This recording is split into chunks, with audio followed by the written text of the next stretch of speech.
I call the member for Leichhardt. Thank you very much indeed, Mr Speaker. 1 in 6 people have a stroke in their lifetime. That means that in this House of 150 representatives alone, 25 of us could suffer strokes.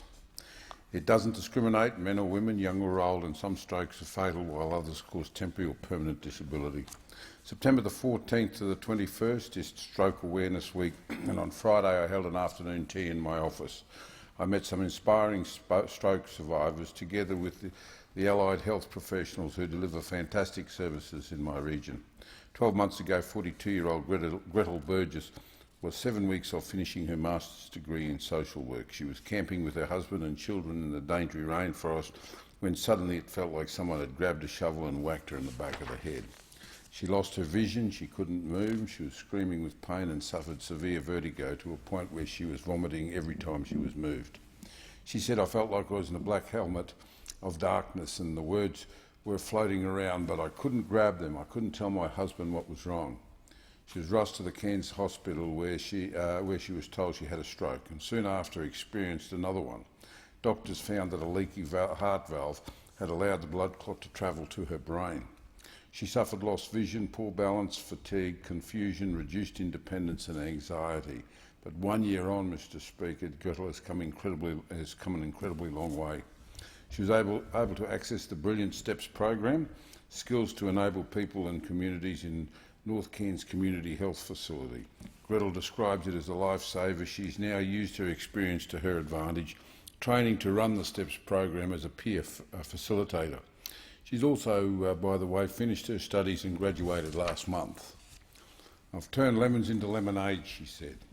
Around 440,000 stroke survivors are estimated to live in the community, and around 1/3 of the survivors are of working age. Ray Thorpe wrote to me earlier this year and told me how at the age of 62 he had 2 heart failures and a serious stroke, leaving his right side not quite working like it used to. Ray outlined his struggle to recover while supporting his wife and 2 sons, aged 9 and 12 at the time, on a disability pension. While he was in rehabilitation ward in the Cairns Hospital, he didn't feel like he should be in the same ward as he viewed it, the old people. He also felt his biggest disability was that he looked normal, a sentiment that was echoed also by Gretel. After sitting in a kitchen table for around a kitchen table for 6 years, Roy was experiencing depression and decided to try and get back to work. A qualified civil structural engineer, he got a job with the Cairns City Council at the age of 69, and he's now worked there for the past 8 years. He's also seen his 2 sons graduate from university. Roy's story shows what can be achieved with a bit of support from government and, more importantly, the right attitude. I also met Kerry Stingle from the Cairns Occupational Therapy, who is the president of the Far North Queensland Allied Health Association.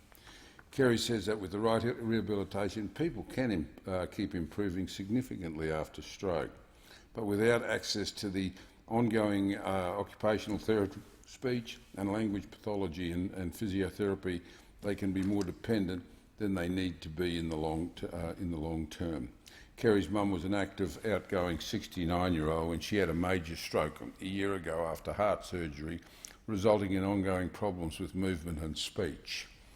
Kerry told me about the difficulties in getting ongoing rehabilitation for people once they leave the hospital and are in their home or in an aged care facility. And she asked the question as, where is the funding for slow stream rehabilitation?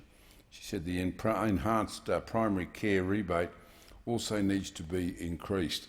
It hasn't changed for many years and only covers 5 sessions in total for all allied health in a calendar year. And I think this is something that we really need to consider.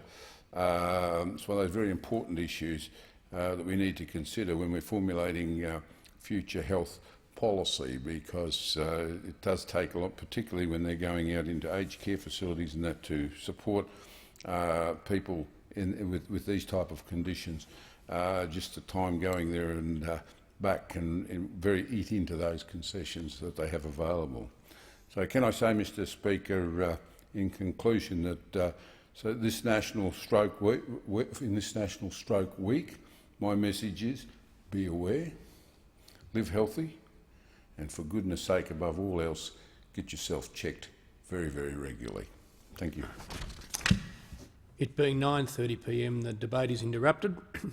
The House stands adjourned until 12 p.m. tomorrow.